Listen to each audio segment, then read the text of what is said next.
Technique വളരെ സിമ്പിളാണ്. ഗൂഗിളിൽ പോവാം, കാംബ്രിഡ്ജ് ഡിക്ഷണറി അടിക്കുക, കാംബ്രിഡ്ജ് ഡിക്ഷണറിന്റെ ഓൺലൈൻ വെബ്സൈറ്റിൽ പോവാം. ഗ്രാമറുള്ള സെക്ഷനിൽ പോയാൽ എൻ്റയർ ഇംഗ്ലീഷ് ഗ്രാമർ സ്ട്രക്ചേർഡ് ആയിട്ട് അവിടെ അറേഞ്ച് ചെയ്തിട്ടുണ്ട്.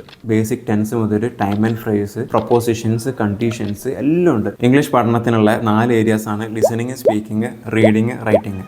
ഇത് ലിസണിങ് സ്പീക്കിംഗ് എടുത്ത് നോക്കിയാൽ അതിൽ പ്രത്യേകം ഗ്രാമർ സ്റ്റഡീൻ്റെ ആവശ്യമില്ല. ഇവർ നാറ്റീവ് സ്പീക്കേഴ്സ് വരെ അവരുടെ ഗ്രാമറിൽ ചെറിയ ചെറിയ മിസ്റ്റേക്കുകൾ വരുന്നുണ്ട്. അത് കംപ്ലീറ്റ്ലി ഓക്കെയാണ്. കാരണം നമ്മൾ പറയുന്ന കാര്യം മറ്റാൾക്ക് മനസ്സിലാവുക, മറ്റാൾ പറയുന്ന കാര്യം നമുക്ക് മനസ്സിലാവുന്നുണ്ടെങ്കിൽ ലിസണിങ്ങും സ്പീക്കിങ്ങും ഓക്കെയാണ്. അതിന് ഏറ്റവും നല്ല മെത്തേഡാണ് ഓൺലൈനായിട്ട് നമുക്ക് ഇൻട്രസ്റ്റഡ് ആയിട്ടുള്ള ടോപ്പിക്കിൽ ആക്ഷൻസും ഇമേജസും സൗണ്ടും ഫില്ല് ചെയ്തിട്ടുള്ള കണ്ടൻറ്റുകൾ എടുത്ത് കണ്ടിട്ട് നിരന്തരം കണ്ട് അതിൻ്റെ സൗണ്ടും ഇമേജസും കണക്ട് ചെയ്ത് പഠിക്കുക എന്നുള്ളത്. ലിസണിങ് പഠിച്ചാൽ പിന്നെ സ്പീക്കിംഗ് ഈസിയാവും. അതാണ് അതിൻ്റെ method. Reading skill, writing skill, ഈ 2 ഏരിയയിൽ നമുക്ക് പ്രൊഫിഷ്യൻ്റ് ആവണമെന്നുണ്ടെങ്കിൽ, അതായത് നമുക്ക് ജോബ് ലാൻഡ് ചെയ്യണം.